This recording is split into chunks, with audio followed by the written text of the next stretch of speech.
физикийн нэрэмжит бүх холбоотын мэс заслын төвийн профессор Гаваагийн Лувсантай уулзсан их завшаа надад өгөөж илээ. 1998 оны хавар Москвоос баруун өмнө зүгт 20 км-ийн зайтай орших Солнцев гэх үзэсгэлэнтэй газар аж төрөн суугаа Гаваагийн Лувсан гойд анх очсон. Энд Оросын төр засгийн зүтгэлтнүүдээс ахуулаад жирийн иргэд тэрчлэн шинэ Оросууд гэгдэх орчин цагийн баячвал зарим үед өрнөдийн орноос ч Лувсан гойг зорж очдог байжээ. Харин нутагт ийм өндөр хүндэтгэл хүлээснийх нь харахад халахын буянтай энэ бууралд баярлаж бахархмаар. Тэрээр хуучин зохицуулалт холбоотуулсан коммунист намын төв хорооны ерөнхий нарийн бичгийн дарга Брежневийн эмчийн үүрэг хүлээхийн хамт улс төрийн товчооны гишүүдийг давхар хариуцсан үздэг байж. Брежнев Монгол эмчтэй зориулж зөвлөлтөө удирдагчдын цусдаг Солнцев дүүрэгт 3 сайхан тохилог байшин бариулж өгчээ. Лувсангойд 2 дахь удаага ирэхэд хашааны хажууд нь бас л суудлын автомашин бүчээстэй. Голдуу том зиндааны хүмүүс ирдэг байж.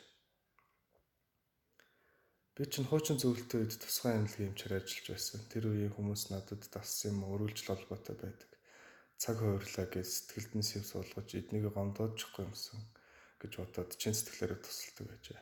Өнөөгийн Оросын төрийн дүүм засгийн газраас ч хүмүүс манайхаар ирдэг. Хөөрхөд эднийг генерал Лев Рохлин байв. Саяхан л зүгээр явж байсан хүн золгүй явдлаар амир өгцснийг дуулаад хичнээн их харамсав. Талигач мөн хээгүй гүндүүгүй ёстой цэргийн ир байсан да гэж чинь хүн сэтгэлээсээ өгөөлөв. Үнэндээ Лувсангой Оросын төрийн дуумынханд ойр дотн бөгөөд тэрээр депутат Ноён Воротниковын туслах тул бас дүүмийн тусгай оноо хөлөглөж явдаг байжээ. Орос их гүрд ийм хүндэтгэл өндөрлөгт хүрсэн гадад иргэн тун ховор. 10 хэрийн энэ ир ямар хувь заяагаар харийн нутагт үлдэх болов гэх сониуцхан зандаа хөтлөгдөж тэднийг тухлан нэг шөнийг өнгөрөөж асууж ярилцж өнгөрөөжлөө. Хүмүн одоо ч нас өндөр боллоо доо гэснээ инхүү хуучлаа. Бага насныхын тухай. Би бүр балчир байхтай унчирсан хүндээ аавыгаа мэдэхгүй. Ээж маань Гаваа гэдэг сайхан эмэгтэй байсан. Нутгийнхан маань Гаваа хүүхний данхар гэдгсэн. Надад тухайлсан гэр орон байсангүй. Бор гэдсээ дижигч нэг арга маань Бадарчин ламыг дагаж айлаас айлд хийдээс хийд зочдөг байлаа. Гэлэг гэдэг лам бараад ч зүүн жанс уушгийн жаа харчин дуган гэд газруудад явдагсан. Унаа гэж юу ах вэ? Гэлэг ламынхаа хажууд шилбүүрээр морь хийчгээд гоёо алгатай тавхина. 6-7 настай жаал хүүхэчүүдээ. Тэр үеийн Бадарчин гэдэг чинь зүгээргүй хүмүүс байж айлд буугаад өвчин зовлонтой хүмүүсийн судсыг барьж биеийн сувилна, шаардлагатай болцох санаж төөнөр хийгээд тэнхрүүлчихнэ. Энэ бүгдийг хүүхэд ах цагаас нүдээр харж лам тусалж явсан маань ирээдүйн мэргэжилт онцгой нөлөөлсөн. Төв дүсэг заалгаад ойр зүрийн ном уншчихдаг. Өвгөн ламынхаа хамт уул яваа тахилын ёс үйлдчихнэ. Бадарчин хүн ямагт хоньны сүлтээ явах, хоньны сүүлний минерал бодис химийн найртууд маш өвөг асар их тэжээлтэй шүү дээ. Хэд хоногийн үйл даа. Ямар сайндаа би хожим дотоод яманд дуудагдан байцаагдахтаа хоньны сүүл аваад очтгсон. Ер нь бол Монгол хоньны мах шимийн чанараараа ардын уламжлалт дэмжлэгэнд хэрэглэхэд гайхалтай. Мах бүр нь байрлалынхаа онцлогоор өрмөц шүүстэй. 74 өндрийн хавирууны шүүсэнд найрлага нэг өөр. Энэ бие тэнхрүүлэх юм даруулж уул зохистой. Гэтэл хоньны сүүл сэр нурууны махны найрлага бүр өрмөц. Хоньны мах ширээн дээр холестерин байдгүй. Энэ шимийн чанарлаг маш сайн байгаа хэрэг. Харин хоньны мах хуучрахаараа холестерин ихтэйд ирдэг. Ингэлээр хортой болдог. Манай нутагт буянт гэдэг хүн хятад байсан. Энэ хүн би голио зарцаа ус ургамалд хөж өгөөд гэдэс цатгалаа явна. Өглөөгөр голио зарцаанууд нойтон чихтэй байдаг. Нэг далавчийг нь авчихад уут руугаа хийчихнэ. Буянтгаагаас би тун их зүйл мэдж авсан та. Голиогийн сахартай буцалгаад уухад уушигны ханиадыг дороод дарна. Ер нь голио бол ходоодны шарах ээлэгцэс дэлгүүрийн өвчин чихтэйхэн сайн. Голионоос саяхан гэж байдгүй. Гизийг нь хатаагаад дараа нь хэрчээд нүддээд хэрэглэдэг л дээ. Москвад би томчуудыг голиор эмнэж байсан. Би 10 настай л байж. Буянтхайгаас сална гэж үгүй. Сайхан зантай их юм мэдүүлж өгсөн дөө. Ягаад голиод зарцсан үс сургамлыг буянтхай надаар түлгээд байгаа юм бол энэ чухам юунд хэрэгэлдэм бол гэж боддог байлаа. Нэг удаа буянтхайд одоо бодоход уушигны сүрээ туссан хүнд өвчтөг ирсэн. Тэр хүн яалаадлах. Дуу тавих бүрт намнаас нь цустаа цэрс гарна. Буянт суцыг барьж үзээд энэ хүний би их дороотсон байна. Хоногоо болож байгаа юм да. Хажуух айлын гिचиг гөлгөлсөн байна лээ. Сүүгийн саагаад үг. Хэдэн гөлгөнөөс нь чанаад махын идвэл гэж. Ингээд л хоёр ир гөлгөний махаар бууз хийгээд чихэр өвс сонгиноор даруулаад өглөө. Тэгтээ нохоод шар тустай шар будаатай хоол өгөөрэй гэж буянтхай хэлв. Ер нь шар будаа ч наа витамин шүү дээ. Тэгээд хэд хоногийн дараа нөгөө өөх гээд байсан залуу маань тэнхэрч айжамдаа итгэсэн байдаг. Ер нь нохооны мах бол иммунитет, өөрөөр хэлбэл эсрэгүүцлэхтэй бас ардын эмчилгээнд чухал. Мөн нохооны сүг ходоодны шарханд ч хэрэгэлдэг. Зүү тавихыг анх энэ хүнээр л заалгасан. Чи ер нь их сонирч хөөхөд одоо намын мөрхөө хэрэгтэй гэж буянтхай надад захидгсан. Гэтэл нэг өдөр энэ биш гээд үеийн найз хүүхэд ирээд суртлын бригадийнхан гээд улсууд хачин зүйл үзүүлээд гайхалтай юм болж байна. Зарим биенийхэн дээр гарч овоороод нугарснаа өсөрч хараагаа жигтэйхэн сүүдэр ший гэдэг цагаан давуу дээр хүн амтан гараад ирэхэн тэр тэнд нь очиод харж байтал сургуулийн бригадын дарга нь бол нүдний шил зүүсэн хижээлдэх хүн над руу ойртож ирээд за чи аав ээжтэй юу хийдгүү сургууль явж ном үзэх хүсэлтэй юу гэж шалгаж гарав. Тэр хүн чи бидэнтэй яваа сургуульд орохгүй юу бичиг мэддэг үү гэд гэнтийн сайдын зохиосон цагаан толгойг үзүүлдэг юм байна. Үсгийг нь уншчихлаа. Бас нэг судар үзүүлв. Ахаад л уншлаа. Тэгсэн чинь чи хөө төв төсөг мэддэг хуучин монголоор уншчихдаг хүүхэд байна. Инхээр чамайг сургуульд авч явна. Би ч барилгүй яах вэ? Энэ хүн намайг аймгийн төвд дагуулж ирээд Дулам Дорж гэдэг багшаад өгчлээ. Ингээд 13 настай техникийн сурагч боллоо. Таныг сургууль намтай холбосон энэ буянтай хүний хэн гэдэг байв? Антон Осипович Назаров гэд бүрээд хүн л дээ. Хувь төрөг гэж сони юм. Хожим би энэ хүний охин Нина Анатольевна Назаровтай 1950-ад оны сүүлчээр танилцаж танилцсан шүү дээ.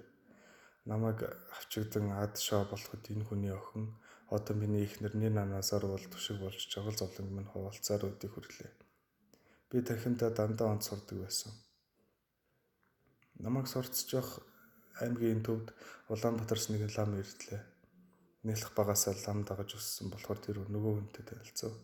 Гандан тгчлэгийн мол бэлтгэх ажлаар манай аймагт ирсэн Дан Засар гэдэг их эрдэмтэй лам байж лээ. Тэр хүн явхаас өмнө за минийх үү эр хүний замын хөз урт гэдэг. Ном эрдэм хөөгд Улаанбаатарт орчвол манайхаар очоорой гэд хаягаа үлдээжлээ. Тэр үед 30-аад оны тун төгшөртэй цаг үе байлаа. Тэнхэм төгсгчл намайг аймгийн хэсгийн төлөөлөгч дуудаад за чи Улаанбаатараас ирсэн том ламтай яагаад уулздаг вүлээ? Чамд ямар даалгавар өгөх юм дэр. Тэгээд ч нялх багасаа лам нарыг дагаж гүрэм ном уншихад нь оролцдог байсан. Бас буянт гэдэг хятадтай холбоотой байсан. Эсэргүү улаан жимээ гихч чиний хамаатан гэж байцаж эхлэв. Хөөхд болохоор чин үннээ хэлв. Гэхдээ энэ хэрэг явдал миний амьдралын турш сүүдэр дагаж хожим төрлөх их орноо ирэхэд хүргэсэн. 1930-аад оны сүүлчээр танхимаа онц дүнтэй дүүргээд Улаанбаатарт 2 хүүхэд суралцахаар болсон нэг нь би тэнцлээ. Нялх багасаа сонирхох хүнд буян хийх өвчин зовлонг нэмэглэх хүсэлтэд хөтлөгдөж тухайн үед дөнгөж байгуулагдаад байсан хүн эмнэлгийн техникум суралцаар нийслэлтийг зорьсон доо. Амьдралын бартаа тех замд. Улаанбаатар хотод ирээд таних айл хонорчгүй эр хүний замын хөз урт гэдэг манайхаар очоорой гэсэн Данзан Асар ламын дотны үг сэтгэлд нь хадаастай. Гандан тгчлийн хавар сураглаж байгаа ташааг нь оллоо. Гэр нэзгөө айл хуршийнхан Данзан Асаргаа барьлагтаад гэнтэнд байгаа гэлээ. Хаана хоригдож байгааг нь мэдчихвлаа. Хэд хоногийн дараа хонь нийсвэл шар тустай хүнтэй цамцаваад зүүн хараагийн 20 хангир явлаа. Эхлээд намайг хараад гайхав. Хэдэн жилийн өмнө уулзсан 10 хэрэг хүүгээ арайхийн танив бололтой. Барилж байгаа гिचгтэйхэн. Хожим шоронгоос исэн мэнд гарч бид улам ойрцсон. Данзаа Осрламаас ихцүү сурсан да. Ардын эмнэлгийн талаар лучууд хүн эмнэлгийн техникум төгсөөд байтал 1945 оны чөлөөлөлттэй боллоо. Ингээд би саналаараа дайнд мордож эмнэлгийн албанд орос эмч нарын хамт зүтгэлээ.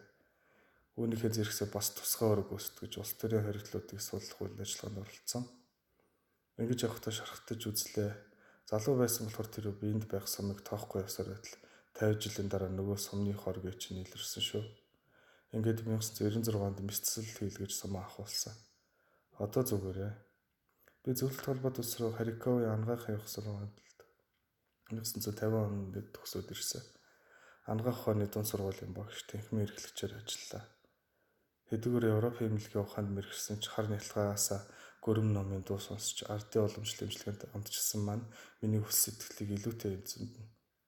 Данзаа Осрламтай амьд цэрүүн байсан болохоор ламтайгаа нийлээд гүрэм ном уншчихна. Налах дайлд очиж судас барь зүү төөнөөр тавьж цус ханана. Эм там барина. Энэ бүгд далд байдалд байдаг шүү дээ. Ардын уламжлалт эмчилгээний арга барилын тухай би өөрөө конспект бэлдээд оюутнууд уншчихна. Энэ бүгд маань дотоодын яамд холбогдох газруудад манай элчин хэрэг эрхлэх яамны удирдлагын сонортой болтдог. Хэрэг бичтэд явчлаа. Надад атаархчид итгэвчээд ирлээ шүү. Лувсан гэдэг саксууд төвчин нөхөр байна. Ардын эмнэлгийг оролдож өөрийн үндсэн ажлаар салгардуулдаг. Дураараа ардын эмнэлгийн хичээл заадаг. Олон түмний толгойг шашны мохор цэцгээр төрөвдүүлж өмүүлэн өргөл барьц мөнгө хөөцөлддөг. Ер нь энэ лувсан болохоо боллоо гэд ярьж өмжлөх боллоо. Туван сайд намайг дуудаад чи яхаар хүний цуснуудыг хандж гойжуулаад байдаг нөхөр вэ гэж зэмлэв. Урд нь би эрүүл мэндийн яамд хандаж олон зуун жилийн уламжлалтай ардынхаа эмнэлгийн арга барилыг одоо амьд цэрүүн байгаа өндөр настай лам нараас сонсч өлөн залуу үед үлдэх гэсэн цагтл бичсэн байна. Бүрч нэрмээс болж удирдлагынхаа дургүй хөрөв. Намайг хялаан зөвхөж улам ширүүслээ. 1960 оны ихэр юм уу да. Би тэр үед нэг удаа Боцонбөр очиж өдөрт 1000 хүн зүү тавьсан. Миний тухай сонин сайшаагаад бичиж. Энэ магтаал надад тус тулсангүй. Харин атаархчдын зөв хөдөлгөж намайг шүүхэд том шилдэг боллоо. Миний эргийг Улаанбаатар хотын прокурор шилжүүлв.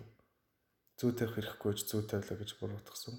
4 сар прокурорт байцаагаад эцэст нь хэрэгсэхгүй болгосон доо. Туван сайд Лувсанг одоо хаашаач явуулж болохгүй, техникумд нь байлга, зүү тавиулж болохгүй гэсэн шийд гаргав. 1960 онд Шанхайгаас зүүнний эмч ирж 5 хүнд зүү тавихыг заасан. Тэдний нэгэнд би орлоо. Зүү тавих хэрэггүй гэж намайг буруутгах шүүгшүүлжсэн болохоор би Шанхайгаас ирсэн хятад мэргэжилтний хичээлд сууж зүү тавих эрхээ олж авсан. Тэр үед Цоохор Бадарч огт байгаагүй. Цоохор Бадарч намайг тун их гочилсон доо. Үнэндээ намайг цааш түлхэж миний нэр төрийг гутаахад далдуур оролцсон хүмүүс гэвэл Туван сайд, түүний эхнэр Нима, голчлон бурайд өвөр Монгол Хятадын ирлүү зүйд хамсаж нийлсэн хэдхэн хүмүүс л байсан. Үүний дотор профессор, доктор, шагдар сүрэн надад айхтар нүгэл хийсэн. Миний талаар зэдэн болгоод буруу ойлголт өгч 50-60 онд манай эмнэлгийн салбарт дийлэнх нь бурайд өвөр зүгийн хүмүүс ажиллаж байсан. Тэд үндэ мэргэжлэр гайгүй яваа халах хүнд тун дургу ямар нэгэн өөсөө ирж гоочлон унгах бодолтой. Үүний лаг биеэр амссан. Нэг өдөр сэргийлхэн ирж гэрт нэгжлэг хийгээд ардын эмнэлгийн уламжлалт арга барилын тухай миний конспект хануур төөнүүрийн уламжлалт эмчилгээ гэсэн номыг хураагаад авсан. Туван сая дахиад л дуудав. За чамайг энд багшлуулахгүй. Тэнхмийн эрхлэгч ажлыг хийлгэхгүй. Дээрээс нь тийм шийд өгсөн. Харин бага эмчээ хийдэг юм байгаа гэхээр нь би их эмчийн дипломтой хүн шүү дээ гэхэд тэр хамаагүй чи дуртайгаараа хөдөө гарч малынхаа дэрэгт цусаа ханаад төнөөрөө тавихгүй юу? Чамаа хөдөө явуулна. Өмнөгов аймгийн 3 тэс сумын давсны урхад оч гэв. Чухам энэ үеэс би гэрийн хорионд орлоо. Улс амьтан чинь надаас нүрээ буруулаад хүн амьтантай харилцах захиа бичиг маань зөвшөөрөхгүй боллоо. Хотод ажиллахыг бүр мөс сойрголсон. Дээрээс юм шиг төгсөн гэдэг Анастасия Ивановтай холбоотой байсан байна лээ. Түүнд миний талаар яамнаас авгаад бэлтуулч толгойг нэргүүлээд байсан хүн Цэдэн Балын эмч өгөөд эхнэрийнх нь бүрэн итгэлийг үлээсэн профессор Шагдар сүрэн байж. Лувсангаа хуучлав. Ийхүү нөхөр нь наадшаа үзэгдээд ирмэгц түүний хань Анатовна Назарова эр нөхрийнхөө байдлыг ойлгож Лувсангаа аваад улаан удыг зорихоор шийджээ. Тухайн үед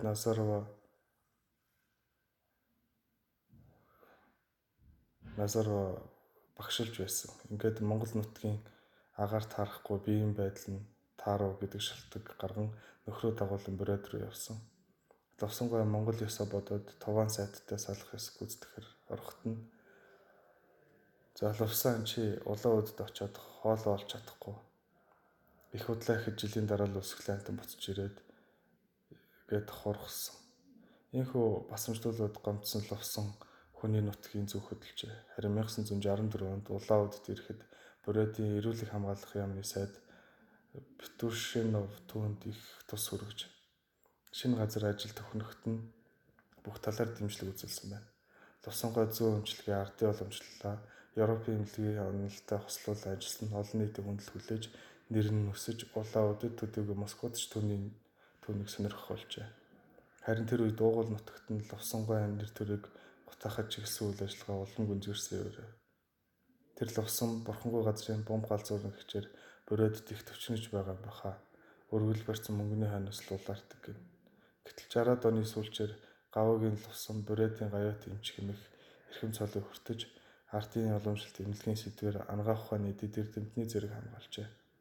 Улмаар Зөвлөлт холбоот улсын эрүүл мэндийн яамны бүх холбоотын эмч цэцлийн эрдэм шинжилгээний төвийн захирал академич Петровский түүнд загтлавчжээ. Лувсангайд дурсахдаа 1973 оны 8 дугаар сард юмсан. Аршаан соёлд амарчхаад эртэл Москвагаас нэгэн загтал ирсэн. Нэгэд үзэхэд таныг бүх холбоотын эмч цэцлийн төв дээрж ажиллахыг урьж байна.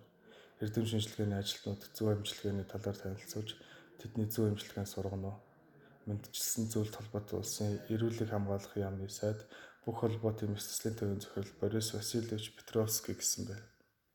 Нүдэндээ итгэх аргагүй санагдсан.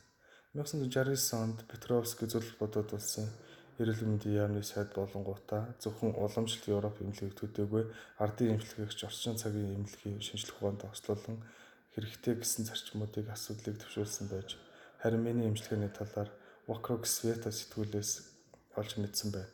Надад бие үзүүлж байсан Чита мужийн сэтгүүлч хүний эмчилгээний арга барил үр дүнгийн талаар дэлгэрэнгүй бичсэн. Энэ Зөвлөлт холбоот улсын эрүүл мэндийн яамны академич Петровский сонирхлыг их татаж улмаар намайг өөрийн удирдаж буй мэс цэцлийн төвд урьсан. Мэс цэцлийн дараа өвчтөнд зөөргөө байх дорн зүгийн уламжлалт арга барил зөв эмчилгээний нааштай ямар нөлөө үзүүлж болох талаар судалж практик нэвтрүүлэх боломжийн талаар тодорхой ажлыг санал болгосон. Петровский үзэж байгаагаар мэс цэцлийн үед хэрэглэгч буй Европын химийн найрлагатай юмуд мансууруулах бодис хэтэрхий ихтэй тул өвчтөнд сөрөг нөлөө үзүүлдэг. Тийм хэрэглэхгүйгээр мэс цэцлийн үед өвчтний зөөрөг гагцгүй зөв эмчилгээгээр амжих арга зам ирж сөвөгчлөх талаар надад зөвлөсөн. Ингээд би судалгааныхаа ажилд шамд орж анхны үр шимийг үзсэндээ Зөвлөлт холбоот улсын төрийн тэргүүний эмч болсон. Нэг өдөр зөвлөлтийн тусгай албаны офицер надтай уулзсан. Таныг би зөвлөлтийн төв хорооны ерөнхий нарийн бичгээр Брежневийн эмчээр ажиллуулахар шийдсэн. Энэ бол их итгэл, өндөр хариуцлага. Үүний зэрэгцээ бас улс төрийн төвчөөний гишүүнд бие үзүүлж байх болно гэлээ. Брежнев гэдэг нэрийг дуулаад л сүрдэх айхын хооронд болов. Маргааш таныг Леонид Ильичтэй танилцуулна гэлээ. Дараа өдөр нь Кремльд аваачив. Нэг мэдхнээ Кремльд явж байлаа. Нэг мэдхнээ л алдар нэрийг олонтоо дуулж явсан хүнтэй нүр тулдаг юм байна. Намайг дагуулж орсон хүн маань миний тухайд товчхон танилцуулав. Энэ хүний Гавуугийн Лувсан гэдэг Монгол эмч байгаа. 1945 оны чөлөөлөлт тандэгттай оролцож энэ хүнийг бид бүх талаар судалсан. Ингээд тусгай зөвлөлөөр хилцээд батллаа. Олон жилийн туршлагатай эмч гэв. Сансныг бодвол Леонид Ильич түн игэл гүндүүгөө сайхан зантай хүн байлаа. Намайг цайгаар дайлав. За орой манайхаар очоорой. Тэнд тухтай танилцж ярилцъя. Орой Леонид Ильичийн цэцлэнд очив. Ерөнхий нарийн бичгийн дараагийнх нь тун энгийн жирийн айл байв. Хоол цай боллоо. Леонид Ильич Монголд их хэлэхтэй хүн болтой. Манайх ихч сайн мэддэг юм. Дайнаас өмнө Монголд очиж байснаа Монголд айлд орж үзснээ монголчуудын зан заншил байгаль нутгийн тухай яриад илгэв. Тэгснээ Цэдэн Болдоргийн тухай яриараа орж байлаа. Танах уул нь ном эрдэмтэй боловсралтай томоотой хүн. Сүүлийн үед архи балах дуртай болж зүрх нь муудсан гин. Архич ойлгохгүй зүйлтэй. Архи балгадаг нь аваагаас л болж байгаа хэрэг. Гэтэл ёстой итгэл хүлээсэн дотны хүнд ярьдаг шиг надтай элен даалгыг ухаж хөрч танилцсан. Ер нь ихийг л хүнэлтэй. Бид сөрхий тассандаа миний имжлэгэнд их найдна. Надад ч итгэдэг. Жаха алжаасан үед нь шар будаатай хийцтэй цай игээд л өгнө. Сүүлдээ хийцтэй цайнд мань амтшаад Леона намайг тэгж дууддаг байсан. Нөгөө цагаа хийгээч. Нэг удаа надаас Леона чи чөлөөлөхдөө энд ямар цолтой явж байсан бэ гэлээ. Гинти асуултанд сандарлаа. Хошууч цолтой явсан гэсэн чинь мань хүн товчлуураа дараад туслахад дутав. Орж ирмэгц. Энэ л усан дэд хурандаа цол болгоё гэдэг юм байна. Ингээд дэд хурандаа болчихдаг юм байна. Лусангай та нэг мөс хурандаа авсан гэж хэлчихгүй юу? Яава. Тэгсэн бол генерал болох байж шүү дээ. Бурхан минь яаж тэгж болох вэ? Зөвлөлтийн дотоодын яам гэдэг чинь маш нарийн судалгаа бүртгэлтэй байгууллага. Миний алба хашиж явсан бүртгэл анкад мэдчихв тэнд байгаа. Хотлоо хэлж болохгүй. Таныг Брежневийн эмч болцоход байхад чинь монголчуудын зүгээс хандлага өөрчлөгдсөн үү? Үгүй дээ хүү минь үгүй. Лувсан гэдэг тун залтай нөхөр зөвлөлтөө удирдлага руу гүйдэг гин. Мөн их овсгоотой ир. Чухамдаа юу ч мэдэхгүй хүн л дээ. Манай Лувсангаас чадвартай эмч нар олон бий гэсэн ойлголттой байсан. Энэ талаар Петровский нэр дээр Матагас маягийн зүйлс Монголын эрүүл мэндийн яамны зүгээс удаадараа ирүүлдэг байсан. Таны монголчууд их сонио болсон гэж сайд их гайхдаг байсан. Энэ бүгдийг зөвлөлтийн нөхд огтхон жоошгоогүй. Нэг удаа би өөрөө их гин алдсан л дээ. Монголын засгийн газрын захиралгааны миний нэр дээр ирдэг юм байна. Намайг урьсан байна. Уг захиралгааныг тухайн үед төлөөлөгчөөр сууж байсан. Даваад орж сангийн яамны орлогч сайд явсан долгормоо 2 авчирч өгөхөд нь баярлсан гэдэг чигтэйхэн намайг одоо л хүлээн зөвшөөрч байгаа юм байна гэж утсан. Москваас Монголын элчин сайдын яамны консул гаргаж өгсөн. Санамсаргүй хэрэг явдал болсон л да. Онгоцоор буян тухайд газар талаа асуудлын хар машин ирчихсэн намайг хүлээж байна. Энд чи 1974 оны үе шүү дээ. Нүдэн дулаахан нэгэн залуу намайг суулган тавхилаа. Их тайрны гүрдэгээр гараад ирэхэд сэтгэл минь тоглож баярлалаа. Нүдэнд маань өөрөө ирэхгүй нөлөөцсөн илүү нутгаа их санснаа мэдэрлээ. Гэтэл нөгөө машин маань хурдалсаар шууд л дотоод яамны хашаар ороод ирэх нь тэр. Хэрэг бишцэн тийш шүү. Их орноо зорж өгүүлж ирсэн миний хамаг сайхан сэтгэл бодол урам зориг минь тэрхэн зур замхран дотор нь пал хийгээл бол. Онгоцны буудлын дээрээ шууд барьчилж буй хэрэг болж тарлаа. Ингээд байцаалтанд орлоо. 1970 оны ихэр Хятад Орос Монгол харилцаа тун орцсон үе байсан. Намайг шууд Хятадтай холбож байцаахан. Чи буянд гэдэг үнтэй харилцаатай байсан. Хэдий тэн үнтэй танилцсан. Чамд энэ хүн Хятадаас цагтлууч ном явуулсан. 1950 онд Монгол Хятадтай харилцаа сайн байх үед буян тухай надад цагтл ирүүлж байсан л та. Чи зөвлөлттэй сургууль төгсчөөд Хятад дэмжлэг сонирхдаг чинь ямар очиртай юм. Чи зөвлөлтөө удирдлагын итгэлийг яахаар хүлээсэн? Төв орооны хэн нэг эмчилдэг вэ? Тэднийг яаж эмчилдэг бодиттой зөв нарийн тодорхой бичиж өг. Хаана ямар цэг дээр зүйтэй хатгаж тавьдгийг үргэлжлэн бич. Би өдөр шөнөгүй сууж байгаа тэдний шаардсан дагуу чадагчныг л бичлээ. Хожим дуулах нь намайг дотоод яамд байцааж байх тэр хооронд миний бичсэн зүй эмчилгээний мэдээллийг цаахаар бадарчид дамжуулж өгөөд миний оронд түүнийг Москва руу томилж явуулсан байгаа. Туудахгүй муухай арга шийдсэн. Нэг үгээр Лувсангаас илүү мундаг жинхэнэ эмч Монголд бий гэдгийг нотолж цаахаар бадарчийг миний оронд явуулсан юм билээ. Зөвлөлтийн тал түүнийг жаал байлгаж байгаад буцаасан тухай Петровский надад сүлд хэлсэн л дээ. Лусангай инх ухууч суудал түүний эхнэр Нина Назарова бидний ярианд оролцож. Лувсан бид хоёрын хамгийн зовиртой хэцүү цаг бол 1970 онд Монголын засгийн газраас цахилгаан ирээд нөхөр маань сургаггүй алга болсон үе байсан. Уг цахилгааныг тухайн үед даваад орж авчирч өгсөн. Би чинь хань нь болохоор Лувсан Монгол руу яваад сар гаруй чимээгүй сураг боломгц эвгүй юм бодоод ирсэн. Ер нь юу болчих вэ гэж сэжгэр төрөөд Москвад Монголын элчин сайдын яамнаас хуулийг гэж очтол Лувсангийн авгаа ингээд хүлээж авсангүй. Бүх зүйл ойлгомжтой боллоо. За энэ сургийг гаргаад өгчих танилуд маань хинсэн бэлээ гэж бодов. Даваад орчийнхан л санагдлаа. Түүний эхнэр нь миний шав эднийхэн Сэдэн балынхантай тун ойр дотно. Бидэнд Монголын засгийн газрын цахилгааныг даваад орж авчирч өгсөн. Ингээд уучраа хэллээ. Лувсан Монгол руу яваад тэр жигтэй алга. Сургийг мэдэх арга байна уу гэж даваад орж хэлв. Чи яагаад манайд ирв? Танай нөхөр шоронд орсон гэв. Яагаад Лувсан хөрөх болов? Тэр минь ямар хэрэг тарж буруудав гэхэд манай хамгийн нэр хүндтэй профессор Шавтар Сүрэнг алгадаад шорон суусан. Чи одоо манахаас яв зайл гэд намайг хөөж тул. Ийм үед миний сэтгэл ямархуу байсан гэсэн ийм дөрмжил би үзээгүй. Даварж болвол өстөд өөдгөө новш падлиец. Ямар муухай хүн гэсэн хоёр нүртэ цусарч хүн. Чухамдаа цэдэн балын хүүхдүүдэд хөлөө хугартал бэлдуулчих нэгнийх нь эрдэмийн ажлыг бэлтгэж үүгээрээ тэдэнд тал зассан өөдгөө амт шүү дээ. Цагаа хэсэг дагаад сойргож яаж ч урууж хөрж мэдэх новш хэмээн хэлхэн түүний гол хагартал гомдсон чин сэтгэлийнх нь халууг байлаа. Амьдралын хувь тойргоор ганцаардах үед хүний хүмүүс хүн чанар гэдгийг би сэтгэлээрээ таньж мэдсэн. Лусангой ахнаар даваад орж гих нэрийг дурсах бүртээ игдүүцэх орсох шиг сэтгэлээ барьж чадахгүй байлаа.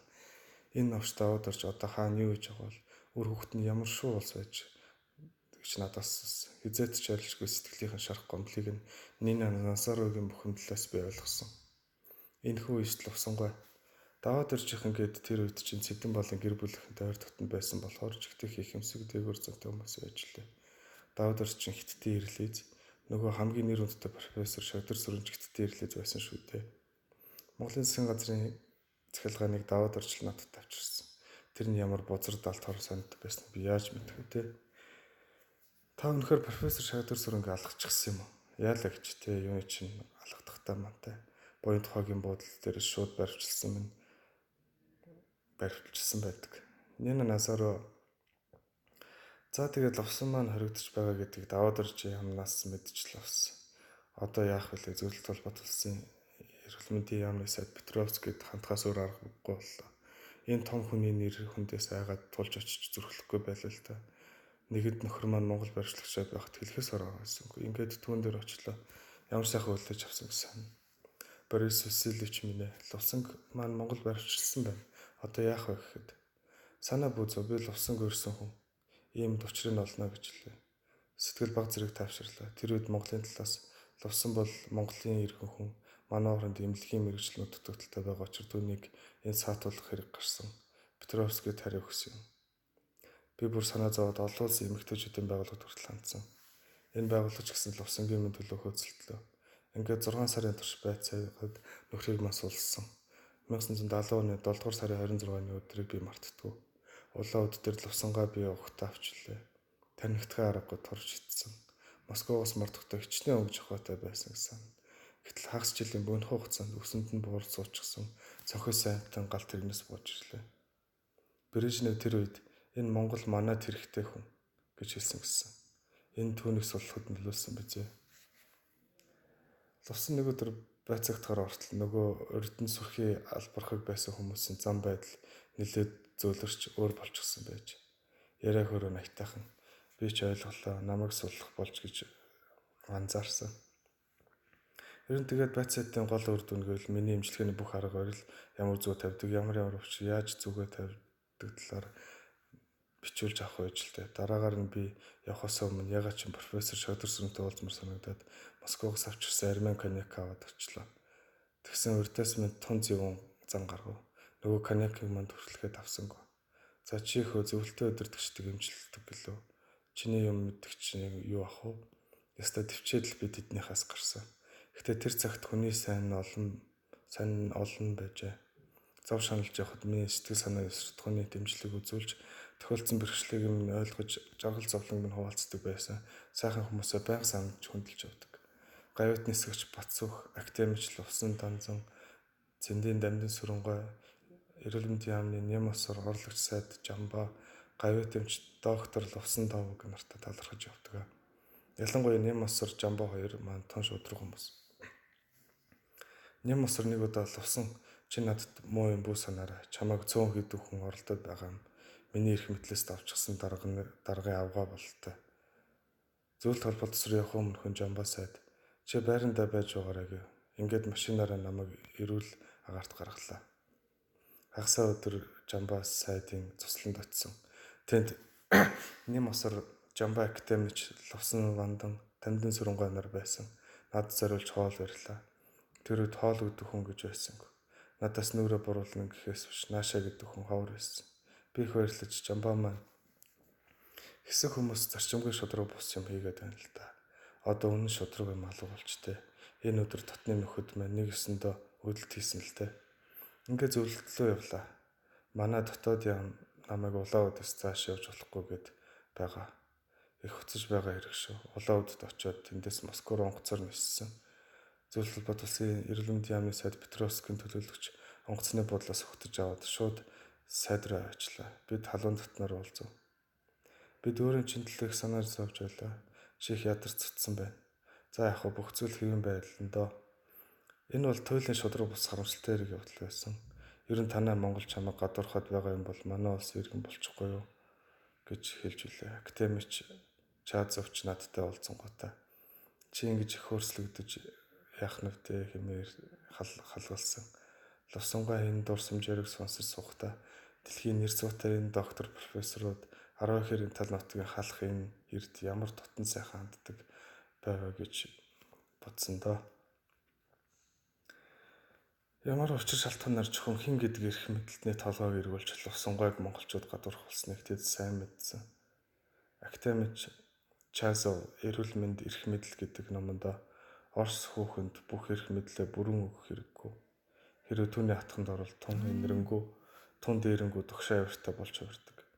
Монголын нам төрийн удирдлагын эхнэр нь тус орны засаг төр улсын товчооныхны хувьд аян голж байсан хэмээн бичжээ. Энэ үний хувьтай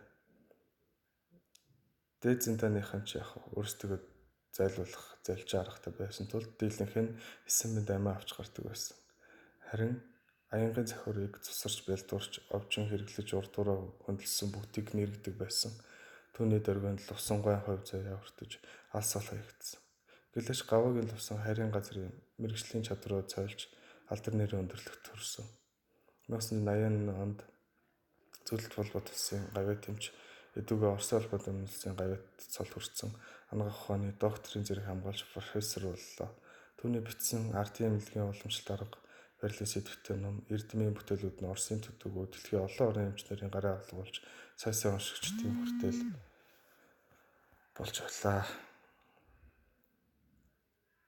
Тэрээр Төв Аз, Европ болон анагаах ухааны академи хүндэт гишүүн гадаадаас ирээд байхдаа одоо нас дээр гараад бие алчаад ядардаг болж нодны Америк хүрсэн хитрхи хол юм да. Аян замын уртыг бодоод очиж чадахгүй юм. Тэгснэ за да. Явсан Монголоо гэж би бодож явах юм да. Хүмүн Монгол нутгаас алс хол байгаа ч гэлээ гадаадын харьяат болсон хойноч бусад төв газраар явж байхдаа миний Монгол нутаг ямар байгаа бол ах トゥ минь яаж байгаа бол гэж өргөл санаа зовх юм. Би өдгөө өвгөн болж тээ. Сайн мөг айл айлын үзэж амслаа. Өвгөн профессор минь би хүний нутаг суугаач гэлээ ардын эмнэлгийнхаа уламжлалт арга барилын талаар 3 ч ном бичиж гадаадын хүмүүсийн оюуны хүртэл болголоо. Энэ маань Монгол төвнийхөө олон зуун жилийн турш дүүлж ирсэн эрдмийн их санг хэлийн чанд төвөөс сурчлах гэсэн миний өчүүхэн бодлого оролдлого байлаа.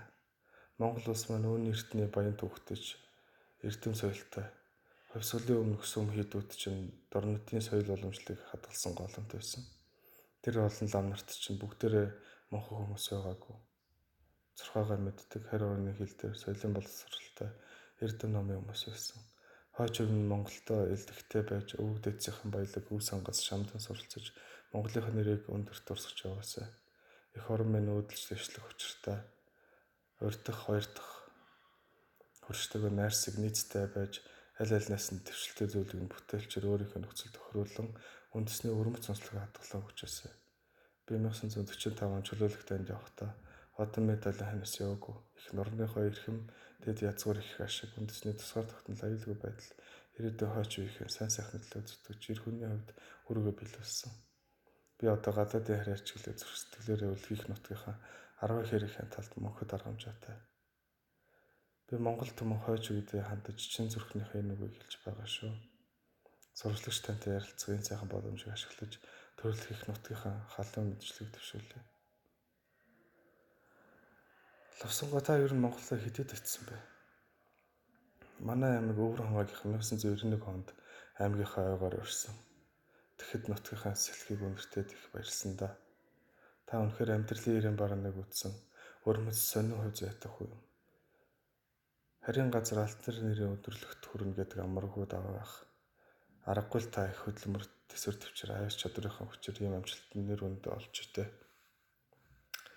Өгөөдөө хөөмөн чадaltaй авьяастай хөдөлмөрч хүмүүсийг аллыг тэрхэх үү. Гагцхүү бурхан намайг хүч гэж байдаг. Энэ хүчил намайг ивэж энэ зэрэг түргсэн. Лам багштай үнэн ч бурханаа байнга дахиж сүсгэлж явсныг наач. Би өглөө үеийн цагт намаа байнга тогтмол уншсан хэвээр. Танай гэр бурхан тахилгын сайхан зүйлс ихтэй маа. Таныг ингээд намаа уншаа залбирал суух чинь танай эхнэр нэ нанасаар ус өсгөлдөг. Хөөрхий нэг харахад хажууд маань нэрээ суучихсан л байдаг. Москвагоос ойрхон орчих Санцево гэдэг эдлэн газарт Оросын албаны улсын гавьяа тамирч профессор доктор Лувсон гойх бий. 10 хэрийн буянтай нүгнийг зорж Орос хүмүүс өрнөдийнхэн далайн чандаас ч харилтнууд ирсээр байдаг. ертөнцийн хүн ардад энэрхүүн буян сэтгэлээ түгүйсэн Лувсонгой хорвоогоос салиу утсан билээ. Тэрээр Монгол хэмээх нэрийг ертөнцийн чихнээд дурсгасан даруухан нэгэн алдартай байлаа. Сэтгүүлч Б. Мигмарсар